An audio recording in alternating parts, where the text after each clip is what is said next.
Hello.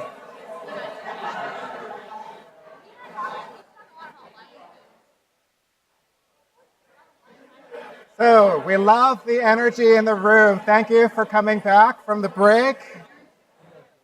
We're going to get started again. We have a series of TED-style talks next on the agenda, 4 of them to be exact. Looking very forward to this next set of speakers and the wisdom that they have to share with us. Before we dive in, someone graciously found an iPad pen. And so I understand that these are very expensive. So great, come and fetch it from me at the break. So this morning, earlier, we learned about thriving and the different elements that support thriving as an individual, but also within the workplace and as a leader. We learned about the power of pausing, the opportunity to take a breath, to kind of stop, slow down, and kind of really connect with ourselves. And we had the opportunity to think about behavior change and how finding the right why is super important and necessary for us to make the change that we want to make for ourselves and for the world. So what I'd love to do next is queue up for you a presentation which will focus a lot on the quality of our relationships and connections within the workplace, particularly as we think about our identities and about the idea of being included and belonging within an organization. I want to open with a quote that I think relates to this really nicely, which is from Maya Angelou. And she said, this is one of my favorite quotes from her, she says that people will forget what you said, people will forget what you did, but people will never forget how you made them feel. So when I think about that quote, I think about the quality of the experience that you can create as a leader.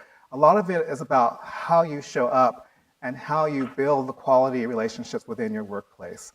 So with that, I'm really delighted to introduce Stephanie Curry, Assistant Professor of Management from the Wharton School, and since her doctoral studies has been a real advocate for positive organization scholarship. So please welcome Stephanie.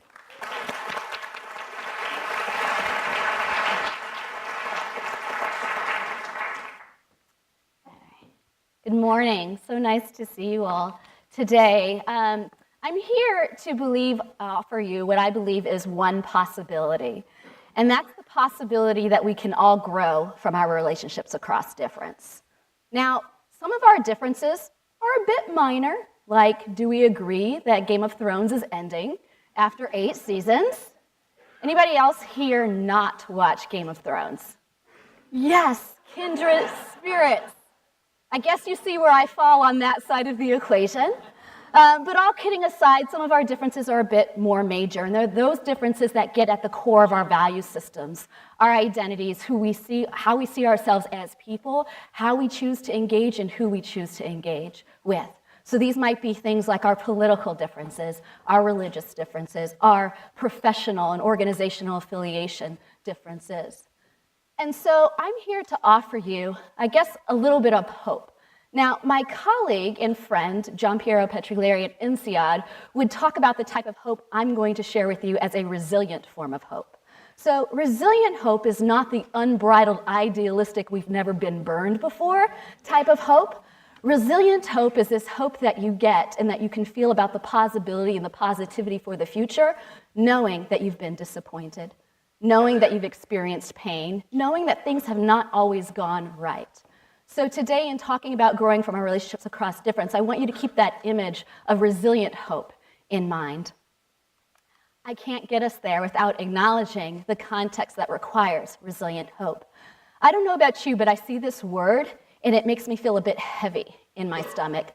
Helps me, or it makes me feel that I'm losing a little bit of my breath. I feel a bit of tightness in my chest, because I can remember lots of times, even this morning, where I've experienced the types of conflicts that have just made me not want to engage with people who think differently from me.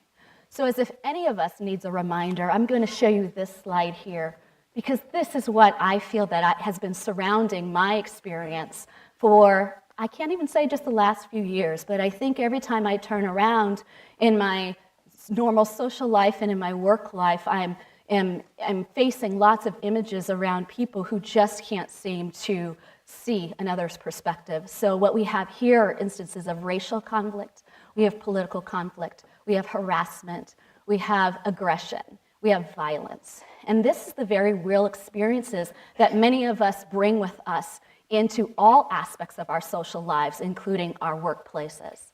So how is it in experiencing these types of images, these types of conversations, do we begin to move beyond to this place of what I call beginning to repair the space between us?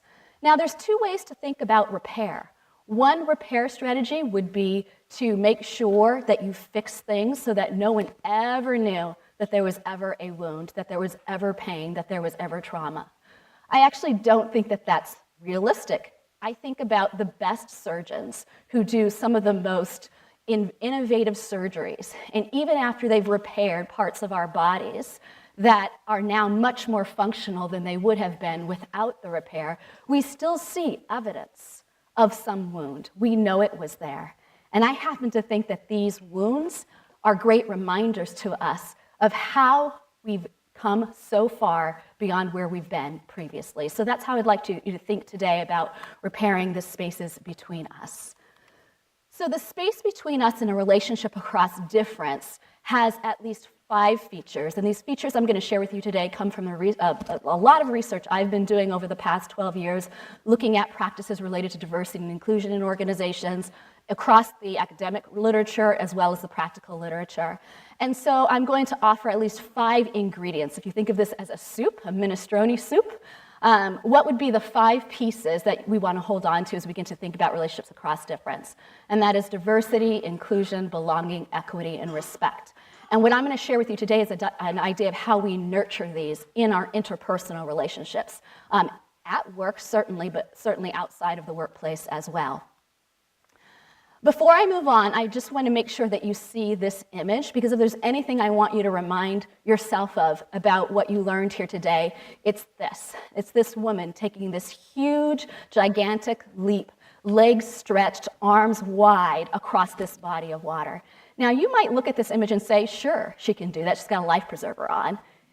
And what I'm here to do is to actually offer you part of that life preserver. What is the tool that you can take into these relationships so that you don't feel that that leap is quite as scary as it might feel if you did not have that life preserver on? So my acronym for you is LEAP. Looking, engaging, asking, and providing. At the Wharton School, I teach a course on diversity. It's called Leading Diversity in Organizations. If you Google my name, Stephanie Creary, Wharton Management, my faculty page, you can click on a link there, and it has a whole bunch of resources that I use in my courses. But LEAP is an acronym that I've come up with because my students often ask me, "You're so academic, professor, what do we do with all of this stuff?" So I've spent a lot of time over the last 2 years I've been at Wharton trying to codify some of these really abstract but wonderful scientific concepts into more user-friendly language and things that people can remember. But for the academics and the scientists in the room, we can draw on literature on noticing, connecting, valuing, and responding as the underlying abstract conceptual scientific concepts relating to the practice of leaping.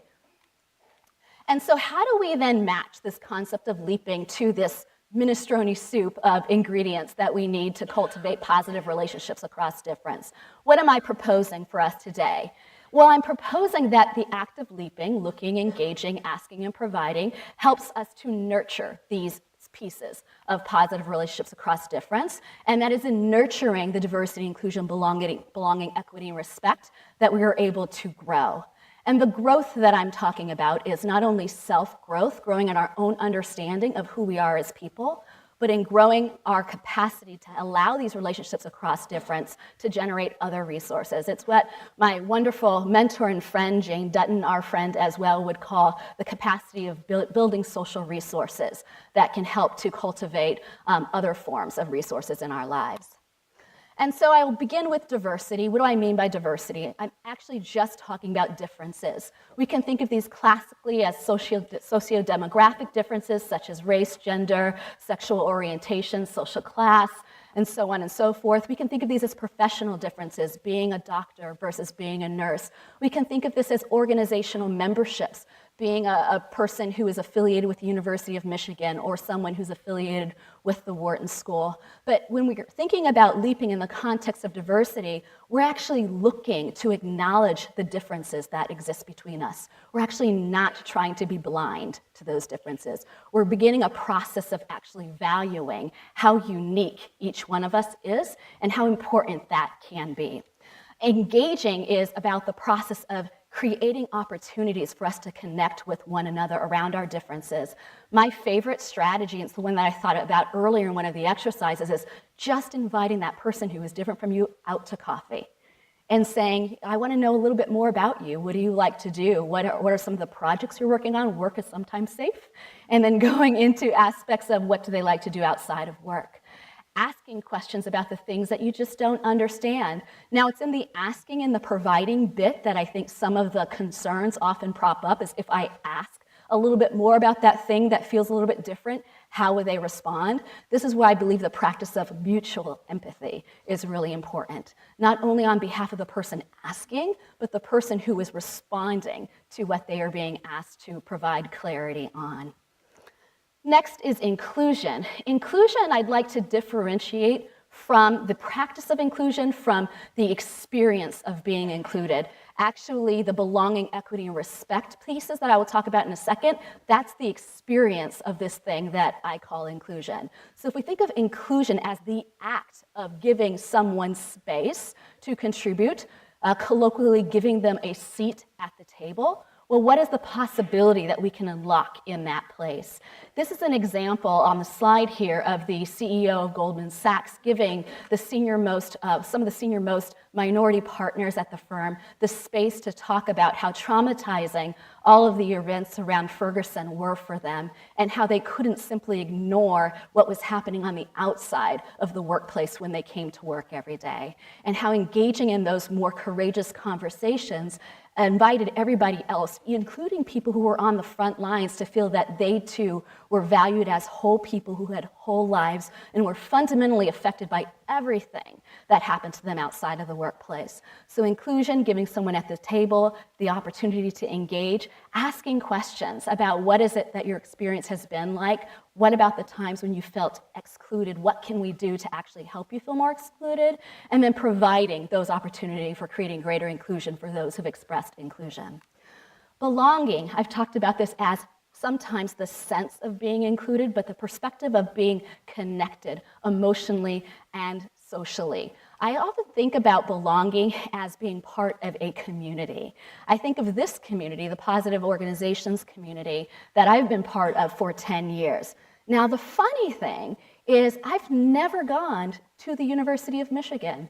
I have never been a faculty member here at the University of Michigan, but I am here quite frequently. And I am here because the people who are part of this wonderful institution do a lot to help me feel that I belong, even though I do not have formal membership in this institution. So when we're thinking about belonging, what is it for me or for you about being part of a greater whole that allows you to feel that way? Is it that people create the space regardless of your status, your hierarchical status, your institutional status, to have a voice, to share your ideas? Do they practice gratitude? Do they tell you how much you're thriving even though you feel like you're struggling, which is how I feel most of the time? But what is it that we can do individually to begin to create spaces where we belong and others belong? In the context of workplaces, I often see this emotion, this sense of belonging being cultivated in employee network groups, not just by joining the network group that speaks to your own cultural or gender or sexual orientation affiliation, but going to somebody else's. So if I identify as a Black African American woman who does not have a disability, I am going to go and visit the People with Disabilities Employee Network groups to just understand a little bit more about what's the experience of someone who is differently abled. How is it that they feel that they belong? And what are the tips and tricks that I can take from that community back to my own community so that we're also creating the sense of belonging for other people who don't belong in our community typically? And then providing those opportunities to cultivate belonging. Equity. Equity is a tricky one, I will tell you, and when I'm talking to my students about this, oftentimes our conversations lend itself to larger discussions about whether or not we believe that the world and the workplace is a meritocracy, right? We are often socialized, particularly in this country, to believe that the harder we work, the more we will earn and the more successful we will be. And so it's very hard for us to imagine that that is not the possibility or the reality for many people in this work and in our workplaces. So how do we begin to interrogate perhaps the systems and the policies and the practices that we've created in our organizations that do create inequalities, and begin to understand how can we create this equity so that more people can experience the joy, the satisfaction, the ability to thrive that we ourselves have experienced as well. And so being able to ask about instances that create inequity and being able to provide what I call help to those people. Sometimes it's just support, psychological support, saying you're doing a great job. And sometimes it is tangible opportunity. Hey, I've got this opportunity to go to this conference and I've got a free ticket. Would you like to come? Because these folks over at the Center for Positive Organizations are really energizing, and I think you could use this boost. So in doing that, how do you allow more people to feel what you experience positively in the workplace? And finally, respect. We heard a little bit about incivility earlier in Gretchen's presentation. Two scholars who I think are doing phenomenal work with respect to respect are Chris Porath, who studies civility. She has a fantastic TED Talk on civility and incivility and some of the benefits and some of the consequences of incivility in the workplace, benefits of civility and consequences of incivility. And then Christy Rogers at Marquette has some great work on respect as well. And what I find is very attractive to me about this concept, it's acknowledging that we actually do want to feel valued. We actually do want to feel that what we are saying is being heard. We don't necessarily need everyone to agree with us, but being able to create conversations and opportunities to engage where just being heard and feeling listened to is sometimes enough. So this, if we take ourselves back to that space around coffee, right? Having a coffee conversation about the types of things that happen to us in the workplace that maybe allow us to feel respected, but times in which we felt disrespected. So I have a good example of some work that's being done at NPR. NPR in the past couple of years has had some pretty high-profile workplace misconduct cases, and they've created opportunities to provide peer-to-peer support around respect in the workplace. And so this is not reported, it's not necessarily formalized, but it gives you an opportunity to talk to a peer in a confidential way about an experience that you're having and feeling respected that somebody has heard you and acknowledged that that is something that's important. And so I want to end by saying that the opportunity again here is for one of being able to grow, that by leaping, looking, engaging, asking, and providing, that we're able to cultivate and nurture our capacity to understand ourselves more, to understand other people more, but also to begin to retool, to recalibrate some of these more challenging relationships into those that are more nurturing and have the capacity to engender other positive experiences. Thank you so much.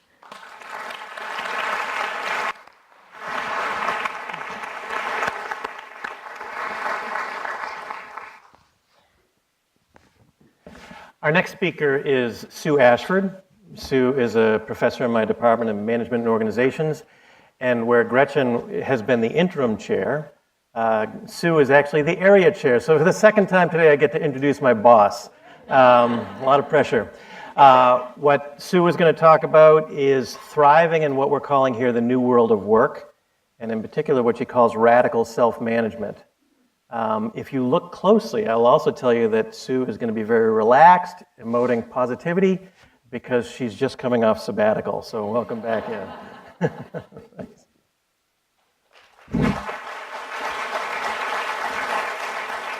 Good morning. How are we all doing? Well, as a local, I get to come here every year. And I guess my why for coming, or my underlying why, I'm not really sure, is that this conference convenes a group of people that are dedicated to figuring out what's wrong with organizations and sharing ideas for trying to make it better. And I come away inspired every year. But I'm going to start us off in a different spot. I'm going to start us off by talking about some things that we often take for granted that organizations give individuals that make a difference in individuals' lives. They're pretty simple. You know what they are.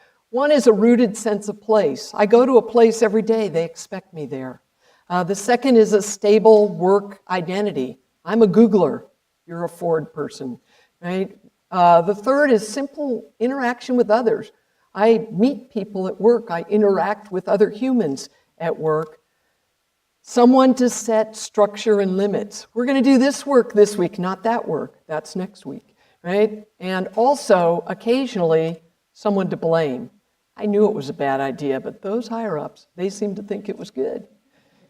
And this is what we as psychologists would call a holding environment for our most fundamental existential questions. Who am I? Do I matter? Where do I belong? And what do I need to do to fit in? And I'm interested in this because I spent the last decade talking with people who don't have this. People who work independently on their own in what we're now calling the gig economy. It's estimated that this is 1/5 of our current workforce. 1/5 of people work in this way. It's supposed to go to over 40% in the early 2020s. Two labor economists suggest that it's all of the net growth in jobs between 2005 and 2015 was in this sector. And it's one that millennials are finding increasingly attractive. They look at the jobs their parents hold, they start off in organizations that their parents populated, and they say, ugh, it's not something I really want. So it's an important segment of the workforce, but it's not one that we know much about. We haven't studied them. We've been busy studying people in companies, their experiences, how we get them to be better, how we lead them, etc. And these people work outside of companies. So I have two goals. One is I want to take you into their world. What is the psychological reality of working in this way? And the second is I want to share with you the wisdom that they bring to this idea of radical self-management. How do you manage your life when you're the only manager around? Because I think it has something to offer all of us. So we did this big study. We talked to lots of different people. The one thing they had in common is they work independently outside of organizations. So they're independent consultants, analysts, software engineers, all the way up to novelists, painters, graphic designers. But they've been doing work in this way, and it's their full-time gig. So let me ask about this audience. How many of you would call yourself gig workers in some way? Not too many, right? So for the rest of you to stay with me in this talk, how many of you have some parts of your jobs where you have a greater degree of independence, autonomy, etc.? Okay, that's a happier picture. So as you listen to their words, you might be thinking about that part of your job and see if it resonates. So I can tell you two words that describe their psychological reality. And I'll start with this one, precarious or precariousness. Now, the financial precariousness has been sort of talked about a lot in the popular media. These people work in a way where they don't know where their next contract necessarily is coming from.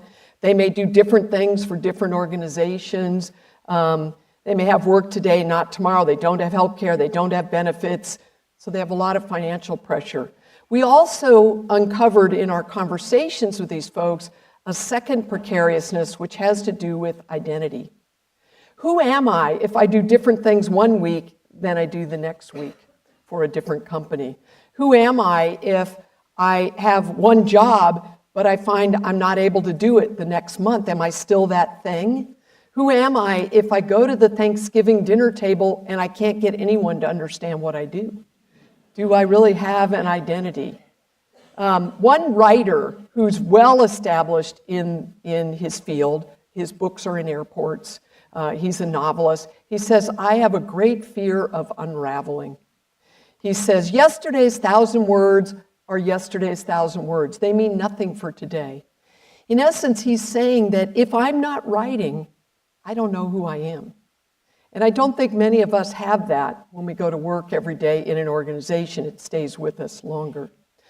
So that's precariousness, financial and identity. The second word is personal. What they do is personal. They get to make the choice, and that's what they love about it. If I'm an artist and I decide to make blue pots instead of tan pots, that's cool because I'm expressing myself in my work, in my consulting, in my coaching, in my analytic work. But the personal has a bit of a charge to it, and it kind of makes the precariousness even more fraught. Because if you decide and you're wrong, it hurts. So here's a quote. You become your work very much. When you achieve it, it's really great. It's really great because I chose it and I achieved. But when you fail, you don't achieve, quite frankly, it's a failure, and you have to be able to realize that that failure might define who you are to yourself. You don't really have anyone else to blame. It all redounds to you. So that is one, those two words describe what it's like, what it feels like to work in this way. And they predict a particular everyday reality for the work. And it also can be described in two phrases, 4 words. First, these folks have a decided productivity fixation. They're always thinking about, was I productive today? How could I be productive today? How can I get back to being productive today? You know, they think about this a lot. It stays with them. So the next quote I'm going to read is in response to a pretty benign question. We asked them to tell us about a good day. Then we asked, tell us about a bad day. And here's what he said. A bad day is when there's so much to do that I'm disorganized. I can't get my act together. At the end of the day, the same emails I open in the morning are still open. The documents I wanted to get done are not done. I get distracted. I feel like I wasted time. Has anyone ever had a day like this?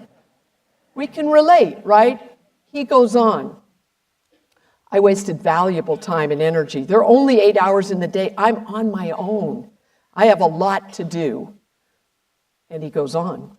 I can't waste time. I have this constant fear of time passing, time ticking. I have this massive fear of time, of losing time, of wasting time. When a day goes by, things don't get done, I feel very uncomfortable. And I would submit that most of us don't go quite that deep when we feel like we had a bad day. You can see in that quote his fixation on being productive, and I hope what you also see is the thing that goes along with it that came out in our data is heightened emotion. And I show a negative emotion here. It wasn't just negative. They have very positive emotions too. They love working in this way. But they express more emotions than do most people in organizations. More highs, more lows, and more oscillation between the highs and lows are what they express. Here's a consultant. It's really dramatic working alone. You know, it's really, really emotional work. It's emotional because you own it. You own your own future. Every single day, you own your own future. And I just imagine how he really says it, which is every single day, you own your own future. It's both a blessing, something they loved, and is experienced at times as a responsibility or a burden. So that describes the reality, precarious and personal, leading to a productivity fixation and heightened emotions.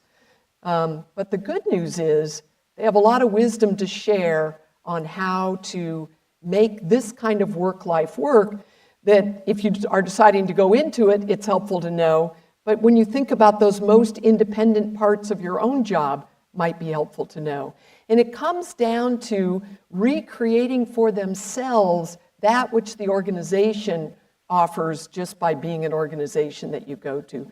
And one consultant said it so directly in words that we would use in describing it as well. He said, the kind of community that's created for people with policies and procedures in the organization, that's the container I have to create for myself. He even used the word container. And it's a container for those anxieties. He said, I have to decide What is the requisite structure to keep me comfortable and buoyant and satisfied in my work, neither create too much or too little? And notice he didn't just say, I have to decide how to not be miserable and get to neutral. He experiences and wants to keep experiencing buoyancy and high levels of satisfaction in doing the work. That's how he described it. He said, I've got to make that happen.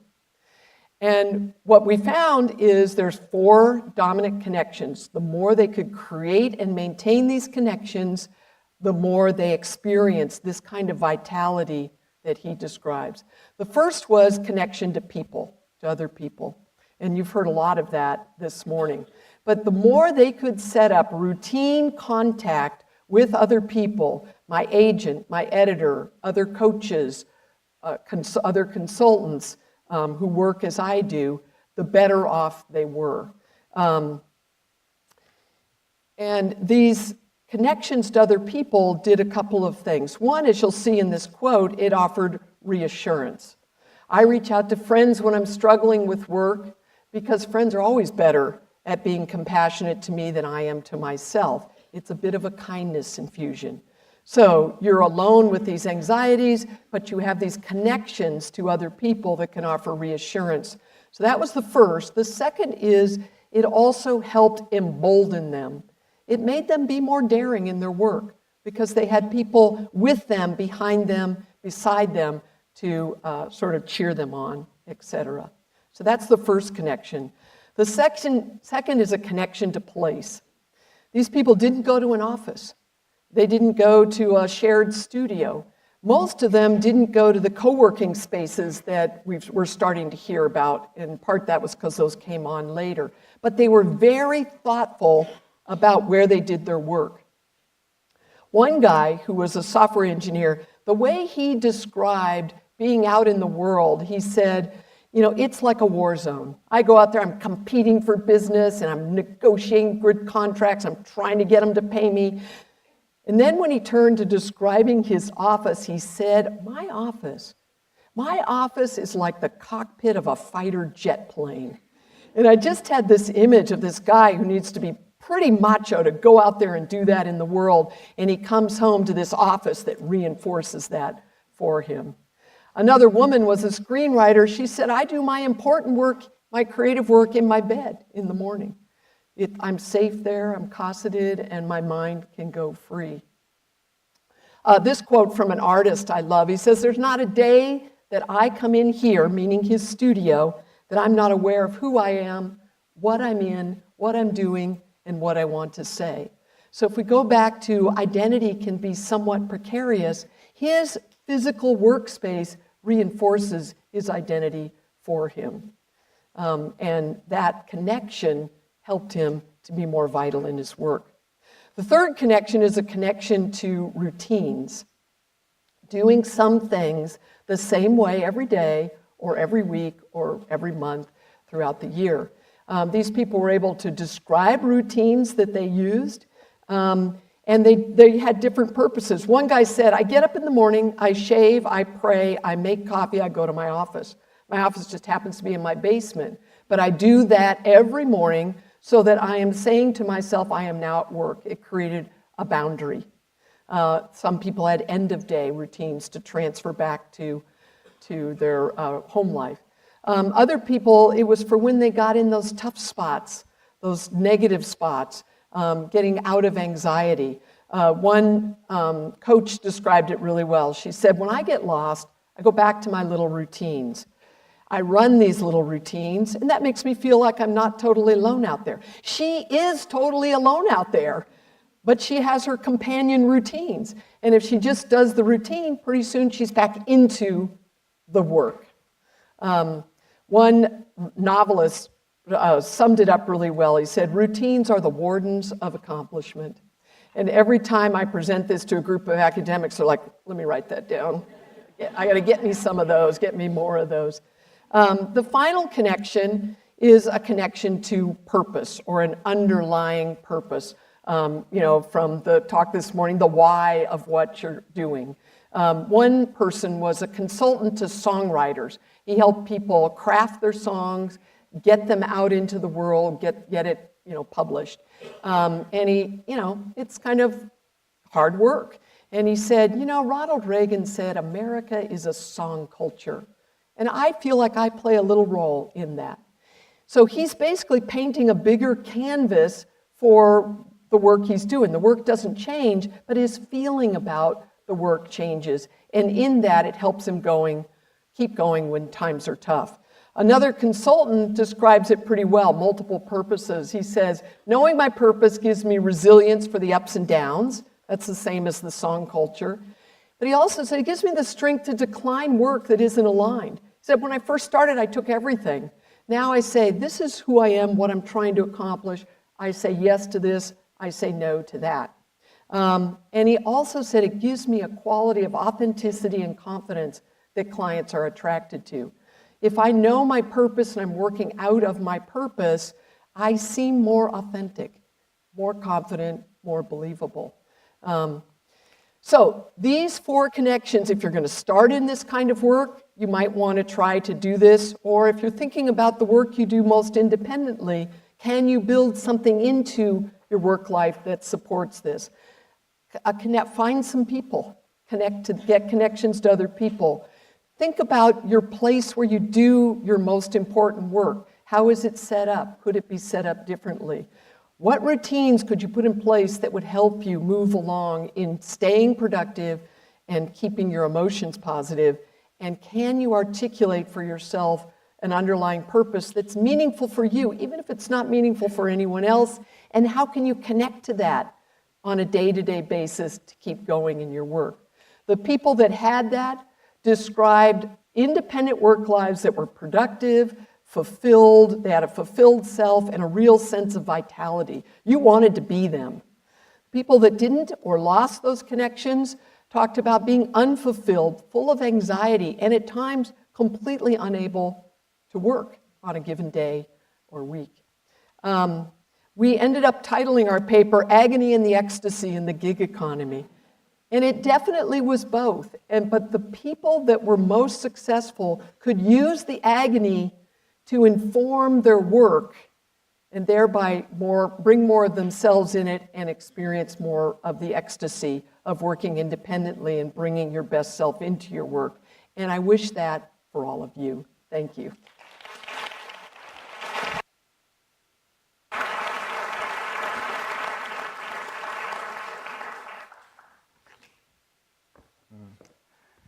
Thank you, Sue. So before we move on to our next speaker, I just wanted to check our own energy. So I'd like to invite everyone to just stand up for a moment and just feel kind of where you are in your body right now. We can end up sitting a lot every day. So just take this moment to give your body a shake, maybe stomp your feet, bring some energy to your body, and have a seat. And you can sit back down and just take your seats again.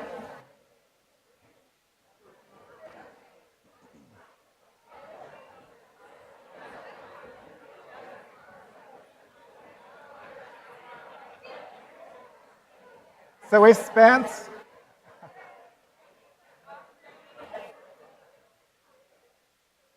love the energy in the room. All right, if I can just get your attention again.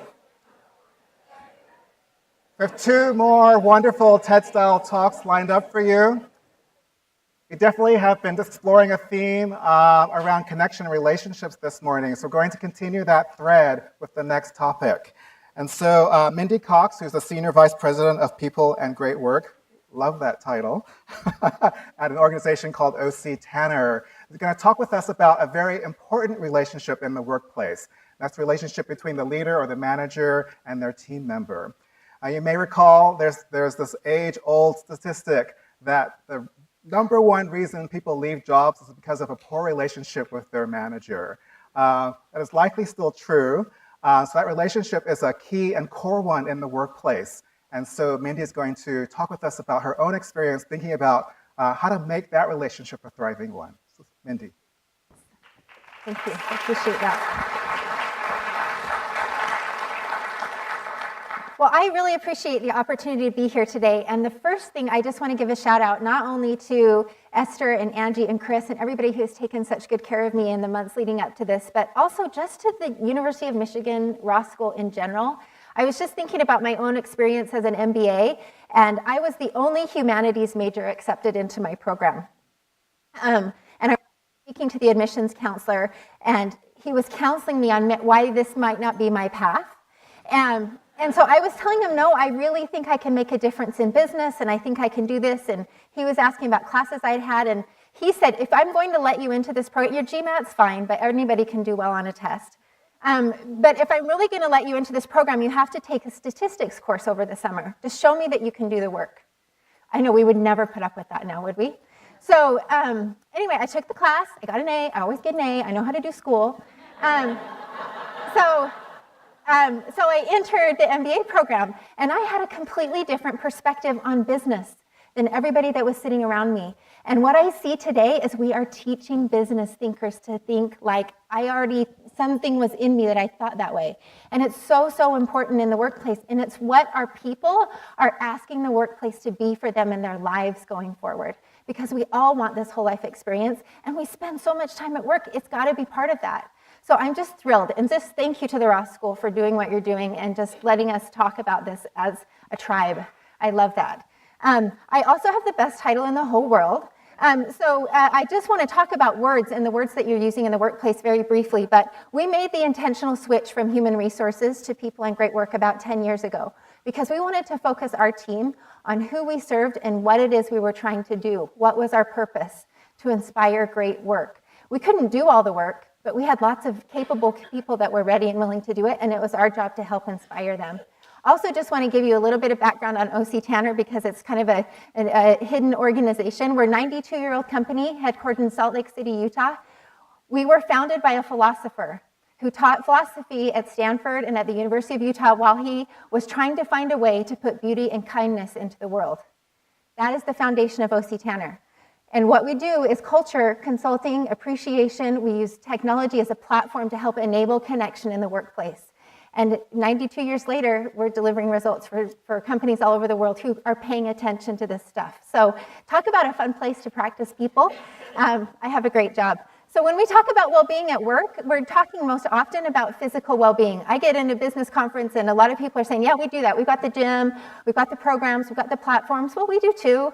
We want people to be healthy at work. These are all the things that we're trying to help them do. This is just a shot of our intranet landing page that talks about even a financial wellness program that we provide for our employees. You can see the nav bar on the left. You can get a massage at work. We're building a clinic right now. All of that is super, super, super important. But above that, everyday experience that I want for my people is this. This is what I'm after, and this is what I want every one of my leaders to understand. And academics in the room, you probably recognize this as self-determination theory. This is the basic needs, basic psychological well-being that everyone has to have to even do that next level stuff. So what I'm trying to teach my leaders is that there is no better place than the workplace to foster all three of these elements in conjunction. And so let's talk about them. Autonomy. I can write my own ticket. At some level, I am in control of my life. Very foundational, very important to psychological well-being. Competence. I can feel effective in life from time to time. Isn't that awesome to feel like you kind of got it some days, that I'm actually doing it? I feel competent. And relatedness, I connect to someone or something, and I feel like I belong. We've heard a lot about that today. Is there any place other than the workplace where these things can gel, right? Better. This is our opportunity to really help people have great well-being at work, but I can't do it. This is my mantra. The single biggest decision you will make in your job, bigger than all the rest, is who you will name manager. When you name the wrong person manager, nothing fixes that bad decision. Not compensation, not benefits, nothing. Who has lived this? Right? This is a personal thing. A lot of us have lived this experience. I want to give you an example, though, of living it in a very positive way. This isn't the best picture, but it's what I got, so it's what I use. This is a company meeting at OC Tanner, okay? I'm right there, I'm looking very thoughtful, up at our CEO. This is Dave Peterson. Dave is our CEO, a fantastic human being. He's holding the President's Award. It's an A. It stands for appreciation. On the side of that A is a very personal inscription of the achievement of the person who's receiving it. And he's talking about why this person has earned our appreciation as a company. And the woman that he's awarding this to at the time is Han No. Han is the safety manager on my team. You should probably know that it's very, I would say, hard and rare to get the President's Award at OC Tanner. I don't have one. I'm trying to do something substantial at some point in my career that I might earn one, but I am not there yet. But Han does. Han took on the role as safety manager about 4 or 5 years ago. And at the time, we were doing safety. We had lots of checklists. We were walking around. We were talking about safety. Everybody had their PPE. Like, we were doing safety. But Han came in, and she got really proactive. She started bringing in therapists to work with people. She started stretching routines at work. And people were not only being more safe in their practices because safety was top of mind, they were going home actually feeling better than when they showed up. That's wellness. That's great at work. I even got a call from an insurance company who was lowering my EMOD. Does that even ever happen? No. My rates are going down because of what Han is doing. People are better. We have less workers' comp claims. Like, all those results are awesome. But also, our employees were feeling like the company cares about me. What Han is doing shows that the company cares about me because she must be being allowed to do this. I'm just saying, Han, be smart about safety. Tell me what you're doing once in a while. Okay, awesome. That's not what I want to tell you about. I want to tell you about this, an even worse picture, but it's all I got. So, let me just set the scene for you. When we're on the stage here, if I turn the camera around, I'm looking at 1,300 of our people in a huge gathering space that we have. We call the Grand Hall. 1,300 people who have felt the influence of Han's work. And when Han gets called up on stage, her leader sneaks her kids into the front row. Okay, so they sit there and they listen to Han's CEO tell 1,300 of Han's friends how impactful what she does at work is and the difference that she is making to the people in this room. And instead of Han going home that night and everybody saying around the dinner table, what did you do today? What did you do today? And she puts that little A on the table and said, I had a pretty good day. I got this award from my boss. Right? Because that's how we talk about achievement and experiences at work. We don't say, and then he said this, and then he said that.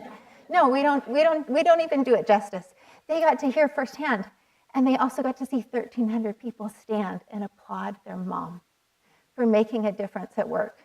Okay? I didn't do that. This man in the front here, that's Han's leader. That's the director on my team, Matt Burton, who knows Han. Who knows that if Han's not thinking about safety, she's thinking about her kids. And if she's not talking about safety, she's talking about her kids. And she's about to have this big moment at work, and he's thinking, what would make this even better is if her kids were here. And so now, not only does Han have this great award, but every morning when she says, I'm going to work, she tells me it's a different reaction. Because her kids feel like she's got somewhere important to go that matters, and that it's worth trading time that they would have with their mom for her to be where she means so much to so many different people. Hey, that's culture. That's well-being at work. That is why my leaders need to be thinking about well-being in that way for their people. Now, when I'm working on culture, I'm thinking about these 6 elements in my workplace. Are people working for a purpose? Do they feel a sense of opportunity? Are we celebrating together? Do they feel like they're on a winning team? Are we offering an appropriate and wonderful amount of appreciation in the workplace? Are we paying attention to their well-being? And do they feel like they have great leadership? Can they trust us? Do they feel like their leaders understand the vision and direction of the company and the market? So the reality for me, and I think for you, is that your frontline leaders own your culture. I want to own it. People tell me it's my job. It's not. My job is to support the people that own it. It's the frontline leaders. And by the way, you want them to own it. Because no matter what I do, no matter how many policies I create or benefits I bring into work, I can't touch every single employee every day. That's the job of my frontline leaders, and I better make sure that they know that that's their job. That's my job.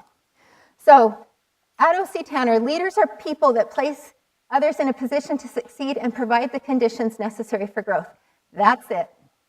That's all I care that you know, and that's all I care that you can do. Can you place people in a position to succeed? Can you understand what their strengths and weaknesses are, how to work on those, and how to power your team with those strengths and weaknesses? And can you provide the conditions necessary for growth? Let's talk about what those might be. Some of those might be physical, some of those might be have to do with flexibility, some of those might have to do with resources. And the only thing you really have at the end of the day is influence. I don't want you to drive engagement. I don't want you to compel performance. I just want you to influence people because they have to choose it. They have to pick it up. They have to volunteer that little bit of something that we all have inside. And on a really good day, we offer it. We volunteer it. Nobody can pay us for it, right? You know what that little thing is because we all have it. And on our best days, it's that thing that we offer up, and it's the best part of ourselves. So we call our leadership development program Influence.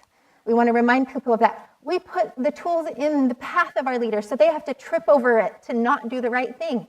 We've got them having appreciation platforms inside their email. So when they're working, click. They can use that. I want to talk a little bit about stash boards.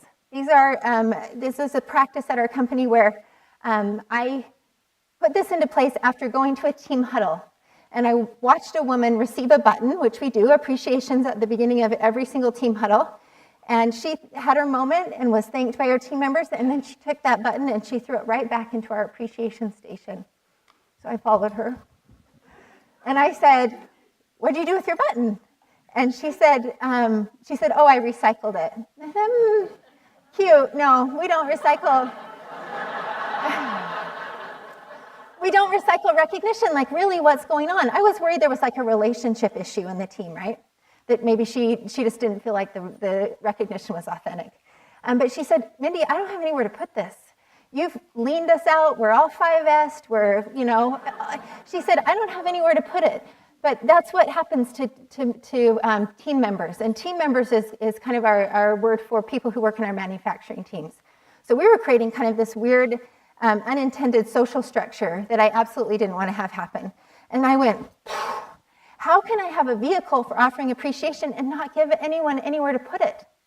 So we went around and found the personal space that our team members had was their lockers. So I got a local custom upholsterer to come in and create these stash boards and give them a personal space back on their lockers. We created a space for buttons. We created pockets where people could put in pictures. We even put a little spot for a whiteboard and gave everyone a marker. That was a discussion, right? What if somebody writes this and what if somebody writes that? And you know what? I just said, give me a month. It's all going to be okay. It's going to be okay. So, and you know what? 10 years later, it's okay. Everybody still writes very appropriate things. But the best thing that happened with this is this gave my managers, my leaders, a cheat sheet when they walked into their teams every day. They walked by everybody's locker, and what do they see? They see happy birthday. They see a new grandchild. They see an obituary. They see a welcome back from Cabo, and they're taking notes. I can connect with this team member on that and this and that and this. And so we've got great, our teams are stronger because of practices like this. We give our leaders really meaningful symbols to award to their team members where they can talk about the accomplishments that they've had. We teach them what those symbols mean. And guess what? They're all based on our company culture and our history. And they're fun. And people love to wear them. And so we promote that and we give those to our leaders to make sure that they have the tools to do those things. We know that employees feel successful when they have tools, when they feel like they're being fairly assessed, when they know how they can achieve more, and they have a strong understanding of what success looks like in the workplace. We use a tech tool called Align that helps our leaders do this. And the most important thing about this is that they're co-creating agendas constantly. So on the mobile application, for example, I'll go back to my phone today, and I'm sure I'll have a couple notifications from my direct reports that have added things to our agenda for our next one-on-one. The thing I love most about that is that as an oblivious leader from time to time, I know what Dana's working on. And I know the things that she's hitting along the way in between our one-on-ones. So it's not just that I can support her once a week, but guess what? If I've got some homework to do to make her job easier, block and tackle, that's all I do as a leader. Block and tackle, let them get the work done. I can get that done before the next week rolls around, and that's our scheduled time to talk. And then I can respond to her. So it's like this real-time relationship, this continuous conversation that we're having, and it changes the way that we work together. The other thing I love about it is this dashboard tells me when I've missed a couple weeks with someone, because schedules happen and things do that. So for me to be able to say, I've had really consistent conversations with this person, and you know what, that one project is stalled out. I wonder why. Oh, I've been gone for a month. Every time that our one-on-one is supposed to happen, that's on me. So how do I compensate for that? And how do I connect with that leader and make sure that they have the tools that they need? The other thing we do is we measure consistency of leadership in our organizations. There's some great tools out there to make sure that the magic is not in having one great team and one bad team and hit and miss across the organizations depending on how good each leader is in each team. The magic for me is creating consistency of leadership in the organization. So we measure that. I just want to leave you with this thought. And this 15,000 interviews, Oprah Winfrey says everybody says the same thing when it's over. The exact same thing. Can you even think what that is? Was that okay? You know you'd say the same thing, right? Was that okay? This is all any of us want to know. And it doesn't matter if you're famous, it doesn't matter if you're rich, it doesn't matter if you're not, it doesn't matter if you're skilled, if you're an academic, if you're a practitioner. Was that okay? And as a frontline leader in my organization, I want them to know that they have the power to answer this question as often as their team members need to hear it. And if it wasn't okay, what can I do to help you make it better the next time? We help people thrive at work. And I know you in this room, that's all your goal as well. And so I just appreciate the opportunity to be here with you today. Thank you.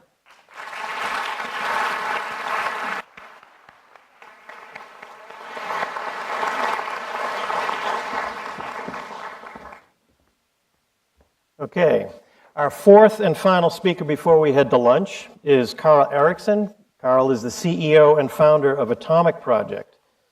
Carl is an entrepreneur and an innovator, a deep thinker and a philosopher, and he focuses heavily on the idea of greatness, making people great. In fact, his blog is entitled Great, Not Big. A dimension he's going to bring to our conversation today is how short-sightedness and short-term thinking negatively affects organizations and how they can think for the long term. Carl.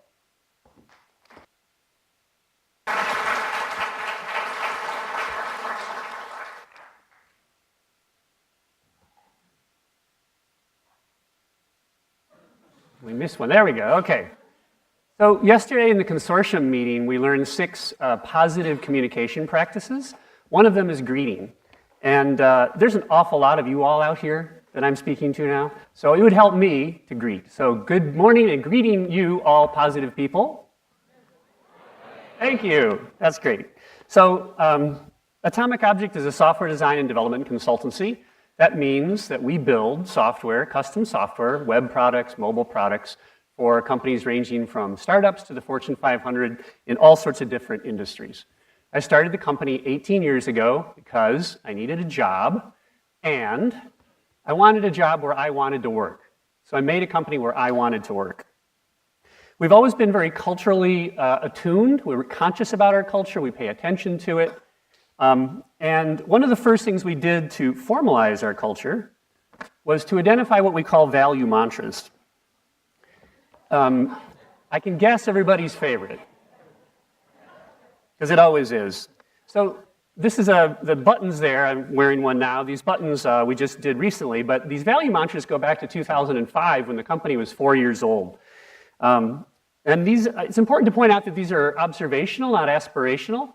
So a friend of mine asked me when he was there doing some training for us, Carl, there's like people act in a certain way. There's a real sense of what the culture is around here. Have you ever put words to that? I said, no, Jeff, but that's a really good idea. And then I started putting words to them. And I came up with 4 initially. And the observational versus aspirational, I think, is really important. I looked around and saw people who cared deeply. They gave a shit. I looked around and saw people who shared the pain. They did the dishes when you needed to do the dishes. They worked on hard projects. They helped each other out, etc.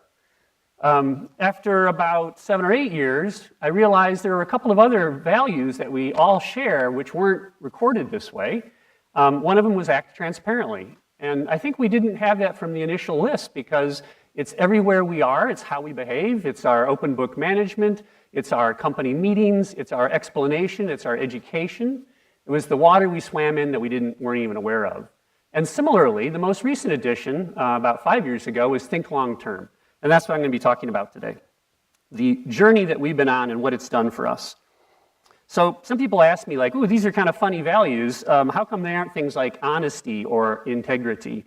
They're all very consciously put into the form of having a verb because we want them to be very active. So let's talk about think long term.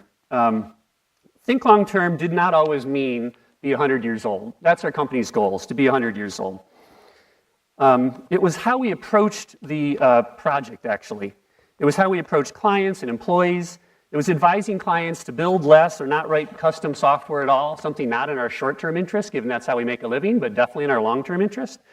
It was spending as much time writing tests as we wrote software so that we were confident in our work. It was having a generous retirement plan from the get-go, which probably my 20-something colleagues didn't really have much appreciation for, but I knew was in their long-term interest. It was investing early in professional development, sharing what we learned. Turns out to be good marketing, doing that too. There are other aspects of our culture that we have also recognized and formalized, and we call these traits. So these are defining traits that I believe most atoms share, and as a result, the entire company shares. And of course, this nice list of words are not exactly unique to Atomic. I bet you a lot of companies have these sorts of things. And I think it's always also interesting to point out that some of them have negative ways that they can be lived out, which we have to watch out for. These traits came from this project that I did a couple of years ago with a colleague of mine called Success Factors, which came about by recognizing that we're extraordinary in some interesting ways that we'd like to hold on to. We've never had to lay anybody off. We've had this great 23% compounded annual growth organically over these 18 years. We have unusually high profitability. We've always had a profitable year every year that we've been around. We have very high scores on the Q12 engagement survey. We have long tenures for our industry. These are all great things to have, great business outcomes. And it occurred to me, like, wow, it would be good to know, like, where those come from, what business practices explain them. And ultimately, I decided that, we realized that it wasn't the business practices per se, it was these common traits that created the business practices that created then the good business results. And you can see think long term in here when I look at smart, disciplined, and generous. I think those things point us towards thinking long term. Unfortunately, long-term thinking is not what publicly traded companies are known for. And I think there's an explanation for this, which I wasn't aware of until 2 years ago when this article, The Error at the Heart of Corporate Leadership, appeared in HBR, Bauer and Payne. This introduced me to the notion of agency theory, which I hadn't heard of before that. Agency theory is the idea that it was a counter-reaction to the idea of corporate social responsibility, which was coming a thing in the 60s. And this particular article out of the New York Times by Milton Friedman countered that notion of corporate social responsibility by saying the only thing that a company is responsible for is shareholder profits. So it reduced all of the stakeholders down to a single stakeholder, just the shareholders. I feel really strongly about this notion of agency theory because it gave me words for what I had always opposed and what I didn't want to do with my company. And I think it's done a lot of bad things over time, in fact, for the country. So we can blame this guy. A lot of bad consequences. You can also see this in how many fewer publicly traded companies there are today, how the tenure on the S&P 500 has gone down by half since 1965, and how fewer 100-year-old companies there are. It's a powerful meme that's taught in every business school, unfortunately. And in fact, it's so popular that if you'd asked me 10 years ago what the purpose of a company was, I would have said this, even though that's not what I made Atomic for. I should put this like weird dissonance in my head. So we won't know whether this 100-year, none of us in this room will know whether Atomic reaches its 100-year goal. And I think it's interesting then, therefore, to ask, like, does it actually have any utility? If none of us will ever know, it's so far out there. And I can give you an example of its utility. One of the things that was important about the 100-year goal is where it came from. And it came from personally wanting to have the company survive my daily involvement as the founder. And when I started thinking about that, I thought, well, if it can survive me being gone, then maybe it should just survive indefinitely. And 100 years is a craftier way, a more marketing-friendly way of saying indefinitely. So here's an example of the utility of a 100-year goal. This is the building we bought and renovated in Grand Rapids 4 years ago for a Grand Rapids office. It was on the street we loved, in the neighborhood we were connected to, and we'd always been operating in. It was not the least expensive way of getting 11,000 square feet for the company to operate in. And we had a question that came up of who should own this building. Should the owners of the founder of the company, I would have been perfectly willing to buy this building and rent it back to the company, the sort of traditional business way of doing it, or should the shareholders of the company own it? We have an employee-owned company, 38 of the 65 people who work in our company are shareholders. So we debated this and we realized, as long as we're a company, we need a place to work together. So why not have a building that we buy that when we amortize that mortgage, we end up benefiting the shareholders. So thinking about that from a long-term perspective gave us an unconventional answer to the traditional question. These are just some pictures of various atoms doing things together, which I'm going to then talk about a few other things. We're investing in a cultural intelligence initiative to help us be better in our diversity, working together so that all sorts of people can thrive at Atomic, because we're not as good as we need to be there. Our employee ownership program I mentioned is another example of thinking about things from a long-term perspective. Being marketing-led, not sales-led, is another example where sales is very short-term. You can get the win. Marketing, you got to be patient. Supporting community initiatives, making our communities more beautiful, more diverse, more equitable, more functional, all of those things. We want to do that because that's where we live and we like the places we live. Having evergreen business strategies rather than strategic 1, 3, and 5-year plans is how we've always practiced. So the title of my blog, Great Not Big, is actually our most important evergreen business strategy. We focus on being the best we can possibly be, and then we deal with the consequences of that, which is growth, versus focusing on growth. It seems like you might run into a 100-year goal creating a sense of lack of urgency. After all, why worry about getting something done this month if you've got this 100-year perspective? And I like to flip back to the values again to show that. So there are a few other there's another defining trait which I didn't include, which I think provides an important counterbalance to the notion of this 100-year goal or the thinking long term, and that is relentless dissatisfaction with the status quo. You can see I could use a single word for this. Doesn't fit. So if anybody has a single word that encapsulates that, I'd really appreciate it. This has been in our company from the very beginning. We do pretty well, but we're not happy with how we do. And I think it keeps us a little fearful and innovating and on the edge and always looking to improve. And that is a good counterbalance to think long term. I work on stuff that's very long term as the CEO. I work on governance and ownership and succession and structure. I work on memorializing our culture in order to preserve and transmit it. And I work on a strategy for purpose-aligned growth. The 100-year goal has had a huge impact on our purpose. And thinking long-term when it comes to purpose, I think, is really valuable. So if our goal is to be 100 years old, our purpose is to be a source of fulfillment and a force for good. This is a source and a force. Fulfillment for all atoms and good in our communities.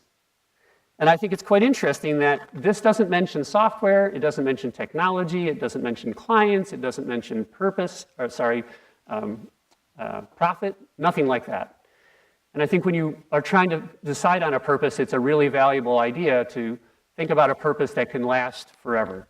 Something that can be meaningful to everybody in the company and that you're never going to run out of. You can look at Microsoft and Apple as two interesting counterexamples of long-lasting, infinite purpose versus a very short-term, you can achieve it, and then what kind of a purpose.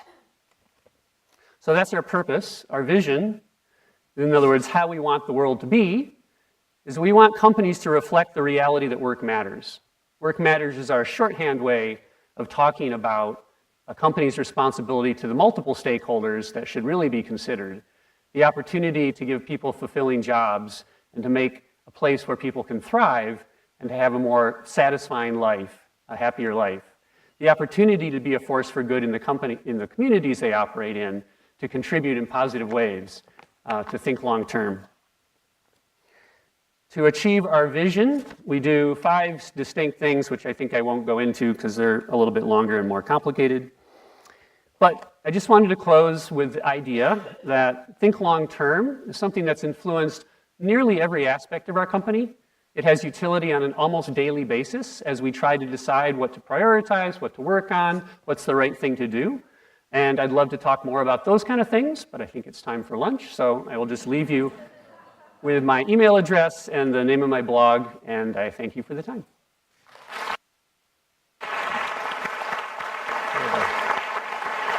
Thank you. Sure. Okay, we're now going to take a break. There's 4 things that are about to happen. First, it's 12:30 right now. Lunch is waiting for you out in the Winter Garden. Lunch is until 2 o'clock. At 2 o'clock, there are workshops. There's 7 75-minute workshops. It should say on your name tag which one you signed up for. Please go to the one you signed up for. If you have any questions, the people at the registration desk can help you figure out where you're supposed to be. If your name tag says 6th floor, I believe that's the improv workshop. You have to take the elevator, just aim for Starbucks, turn left, there's a bank of elevators there, take them to the 6th floor. That will go till 3:15. Then we'll have a 30-minute break where you can get more refreshment, take a walk, and then be back here in this room at 3:45 for our final session, okay? Enjoy your afternoon.